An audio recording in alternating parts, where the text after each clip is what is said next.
fiscal para entrar ya de lleno en lo que es el comentario político y el análisis. ¿Cómo está? Muy bien, muchas gracias por la invitación. Gracias a usted por estar con nosotros. Diputado, lo primero, hablar justamente del tema de la mega reforma, que ustedes ya lo revisaron en la Cámara de Diputadas y Diputados, el informe de la Comisión Mixta y estas compensaciones. ¿Cómo le parece que ha estado la discusión y sobre todo los últimos cambios? Porque mientras se sigue negociando, ya se confirmó que mañana el gobierno ingresaría 3 vetos a este proyecto. Así es, lo estamos esperando los vetos, creo que lo más probable es que el gobierno lo ingrese, como se ha señalado, ha trascendido. Bueno, y hoy día yo creo que terminando, creo que el gobierno va a tener los votos por 1 o 2 votos, va a ganar la mega reforma, el último artículo que le queda propiamente tal, el de las compensaciones a los municipios, pero creo que, si bien es cierto el gobierno tiene algo que celebrar, creo que no es una buena noticia el hecho de que una reforma de esta magnitud se apruebe de manera tan estrecha.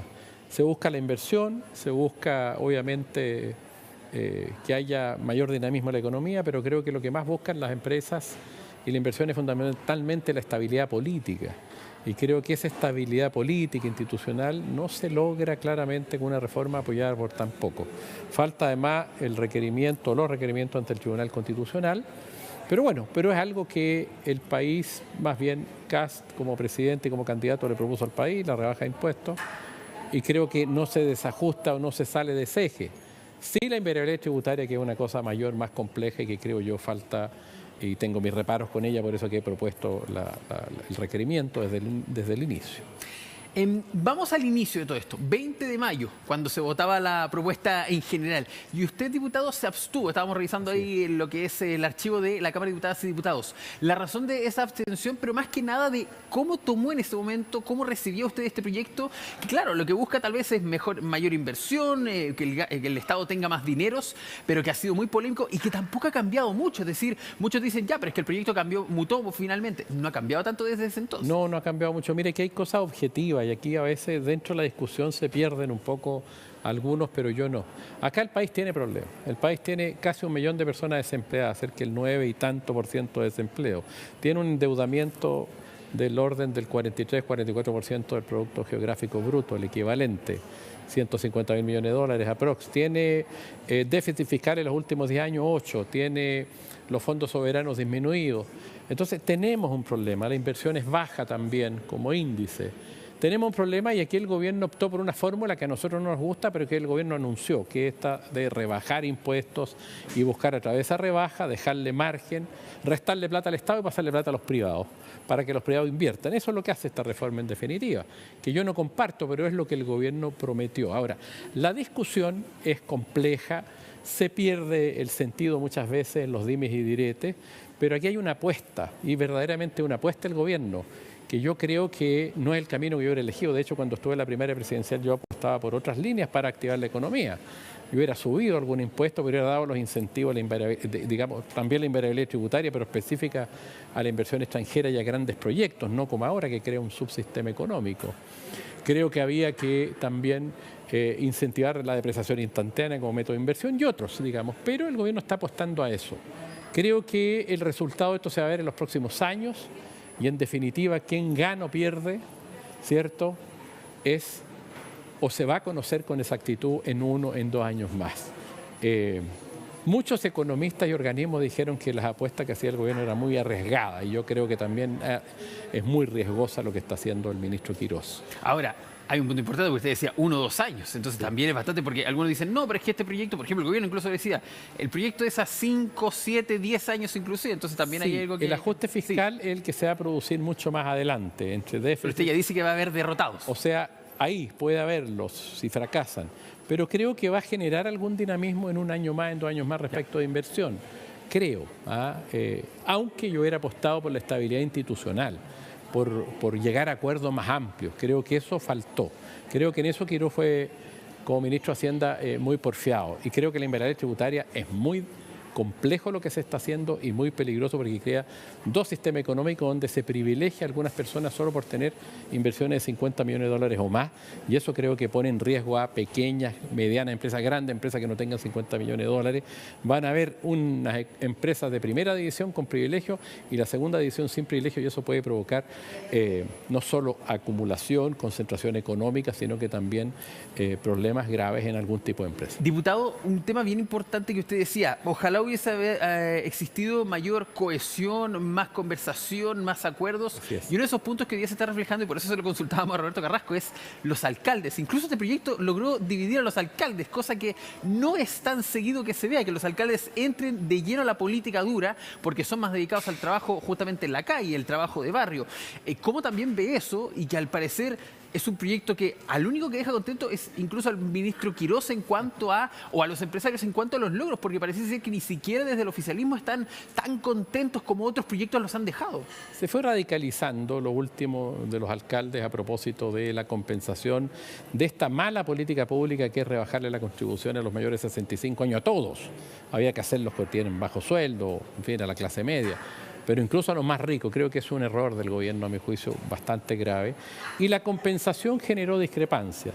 Se corrigió la compensación de una forma y después parte de la oposición, parte importante de la oposición aprovechó de tratar de corregir mecanismos, digamos, o sea, en definitiva, que la recaudación o la corrección que hace el gobierno para reponer los recursos que se restan vayan más a través de una redistribución distinta a las comunas más pobres, digamos, que necesitan más, que depende más del Fondo Común Municipal. Y ahí hubo una discrepancia, porque lo que señala el ministro de Hacienda es que está devolviendo lo mismo que hubieran recibido sin la reforma. Y ahí se produce una discrepancia. Entonces, el ministro dice, mire, si no me la aprueban, van a quedar los municipios sin recursos. Está como poniendo, cierto, digamos, una exigencia de la hora. Y la oposición se señala y se dice, mire, bueno, tendrá que verlo la ley de presupuesto si no se aprueba ahora. Creo que faltó diálogo. Yo insisto en eso. El país necesita más diálogo, más estabilidad institucional. La rebaja de las contribuciones es un error, a mi juicio, muy grande. Eso debería haberse hecho solo con gente, no sé, que gane hasta determinado sueldo, porque había que rebajarlo a algunos sectores que están pagando unas contribuciones altísimas, la verdad, que se desacoplaron de la realidad y de los sueldos, que los sueldos subieron un poquito y las contribuciones mucho. Había que hacerlo, pero no a todos. ¿Por qué a los ricos? Eso creo que es un gran error y creo que dio argumento precisamente para esta discusión que termina, se supone, el día de hoy. Y dado todo esto, dado esta realidad, ¿cómo cree que también se va a enfrentar un proyecto que lo más probable es que sea ya aprobado en esta última parte, está el informe de la comisión mixta? ¿Se va a hacer frente? ¿Se van a presentar proyectos para corregirlo? Más allá de que no los pueda tomar en cuenta o no los tome en cuenta las mesas de la Cámara o del Senado pensando en que son de la oposición. Y lo otro también, ayer se lo preguntábamos al senador Ibáñez si en la oposición sigue rondando esa idea. Acusaciones constitucionales, ¿en algún momento salieron las ideas? Ahora se han ido ocultando, pero ¿siguen presentes, cree usted, en contra del ministro? Yo soy partidario de una política hoy día, como le decía, de mayor estabilidad institucional y además llevamos 10 años, 12 años en una pelotera y peleas que no le han resultado al país. Desde, no sé, del gobierno de Bachelet II, que le sacaron la mugre cuando llegó Bachelet con el caso Cabal, que después terminó en nada. Después Piñera, yo creo que a todo el mundo se le pasó la mano, me incluyo, a mí no tanto, pero desde Kast, que le golpeaba a Piñera, ¿para qué decir la oposición a Piñera? Se fija en medio de situaciones complejas. Después viene Boris y bueno, y los republicanos le dan duro desde que parte, y ahora parte Kast y antes que entre el gobierno ya le estaban negando la sal y el agua y dando duro. Eso tenemos un país endeudado, con bajo crecimiento económico, con déficit fiscal, se fija, con una serie de problemas. Hoy día se requiere más entendimiento. Y yo creo que eso es lo que yo tengo que apostar. Entonces, ir con acusaciones constitucionales, bueno, si hay un hecho grave, y además el Congreso empatado, o donde no hay una mayoría. Sí, hay que empezar a buscar votos finalmente uno u otro. Entonces, al final, el PDG arbitra y toma las decisiones en la Cámara de Diputados y el Senado más o menos empatado entre gobierno y oposición. Creo que eso no le hace bien al país. Acá el país debería sentarse y creo que todos tenemos responsabilidad en que eso se haga y al país le vaya bien. Ahora, Quirós no ha ayudado mucho, pero abrió canales de diálogo. Yo estuve en un par de reuniones con él, pude hablar con el presidente. El hombre es porfiado, pero abrió canales de diálogo y creo que le faltó más haber profundizado. Es que por eso mismo se lo consulto. El tema del diálogo creo que parece loable en un momento justamente donde el mundo completo está tensionado. Si lo vemos desde afuera, lo vemos aquí en nuestro país, está todo hacia los extremos. Pero claro, usted dice, es mejor conversar, es mejor llegar a puntos de acuerdo, pero cuando uno busca el punto de acuerdo aquí en nuestro país, lo primero que dicen todos es, el ministro Quirós no lo hizo, el gobierno no lo hizo, la oposición tampoco se quiso acercar. Por ejemplo, en algún momento la oposición unida en varios partidos dijo, nosotros no vamos a transar en nuestro voto. Y hubo uno que otro partido que se sentó a negociar, pero no todos. Mire, aquí le falta al país una mirada más, si usted quiere, desde la centro-derecha a la centro-izquierda o de la centro-izquierda a la centro-derecha. Y tomando el amplio espacio del centro. ¿Por qué digo esto? Porque claro, por ejemplo, yo vi voluntad de diálogo en la Democracia Cristiana, los mismos regionalistas verdes, el PPD en algún momento. Yo no veo voluntad de diálogo de repente, no sé, en RN, en Evópoli, por el lado del gobierno y de sus ministros. Basta ver el ministro Alvarado, ¿cierto?, de la UDI, el ministro García, que son ministros dialogantes constantemente. Entonces ven Quirós una cosa más dura. Y de manera que creo yo que ese debe hacerse valer más en el país como señalo yo, este amplio espacio del centro, de la centroizquierda, donde yo me identifico, el centro, buscar influir más. Esta política de los polos al país le ha hecho mal. Y hay que entender que el país le ha hecho mal. Aquí hubo 2 reformas constitucionales que tuvieron al país paralizado como por 2 años y que el pueblo rechazó en las consultas, ¿cierto? Una cargada para la izquierda y otra cargada para la derecha. Ese juego no le sirve a nadie. Hoy día creo yo que a veces impera ese juego polarizado. Por eso que hay que construir eso y ese es el esfuerzo que hago yo desde la Federación Regionalista Verde Social. Son un partido relativamente pequeño que estamos trabajando en eso y creo que hay otros partidos que podrían contribuir también. Y no dejarse llevar por la lógica del PC o del Frente Amplio, los que somos de oposición, o por los libertarios, los republicanos, los otros. Creo que hay que hacer valer esa fuerza y creo que la ciudadanía de alguna manera está esperando eso. De ahí un rol muy importante que cumplir.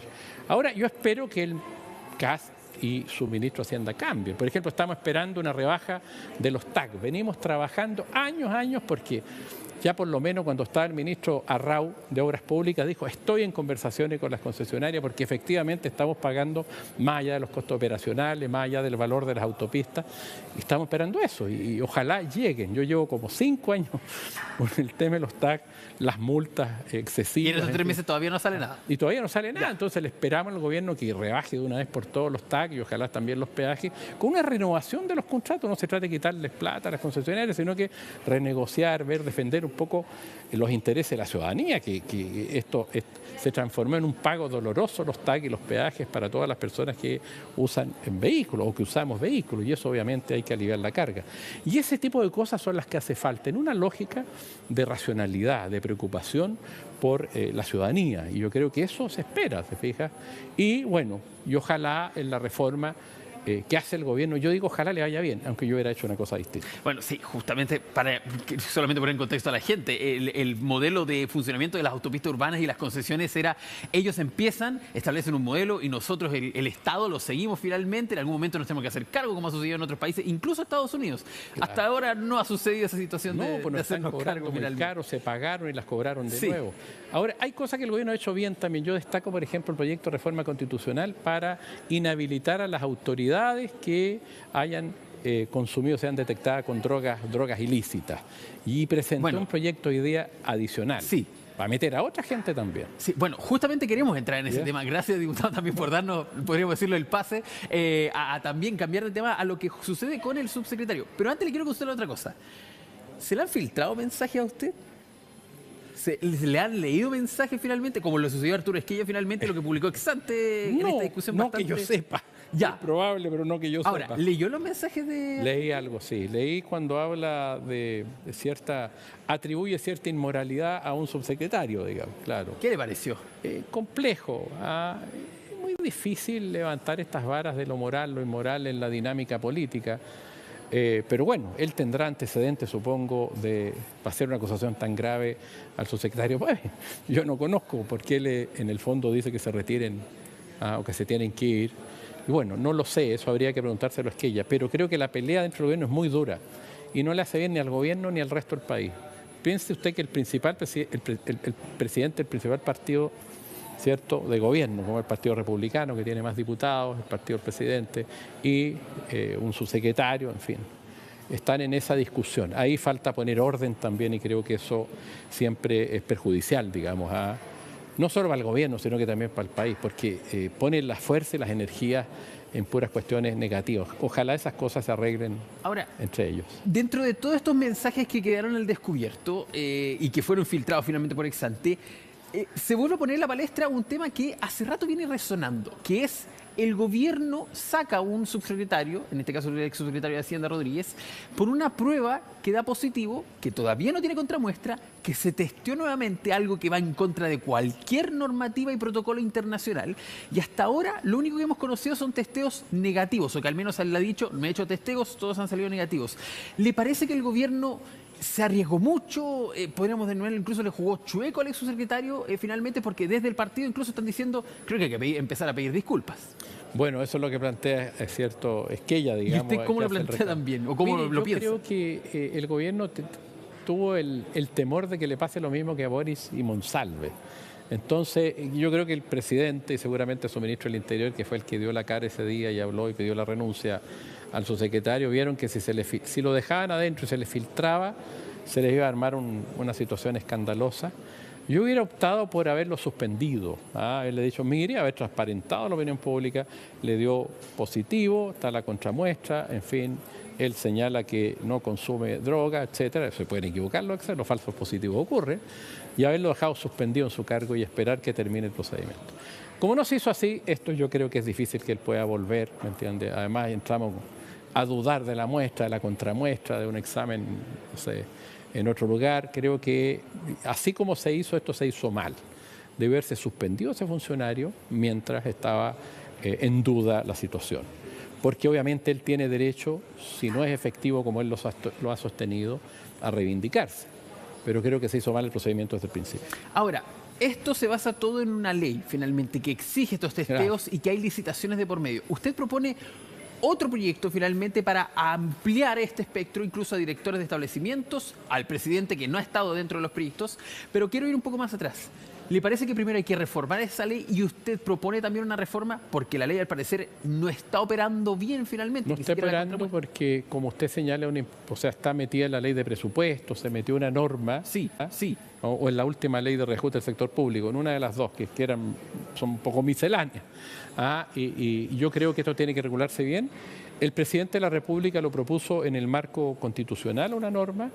Nosotros presentamos hoy día con Orrego, con Pamela Giles, con Joana Pérez, con Javier Muñoz de la DC, con Priscila Castillo de la DC, en fin, con Marcela Hernando, o sea, un grupo de distintos colores políticos, un proyecto de reforma constitucional también, pero agregando también al presidente y otros funcionarios, seremis, directores regionales, directores de las empresas del Estado, ejecutivos, gobiernos corporativos de empresas del Estado también los fiscales nacionales, el fiscal regional, notarios, conservadores y también directores, rectores y profesores. Exacto. Yo sé que eso va a generar, los profesores lo hacemos aleatoriamente porque es un volumen muy importante y sería muy caro hacérselo a todos, se fija usted, pero creemos que es importante. El problema de la droga en el país lo venimos denunciando, yo particularmente, que he promovido varios proyectos de hace mucho tiempo, ya todos lo sabemos hoy día, es muy duro.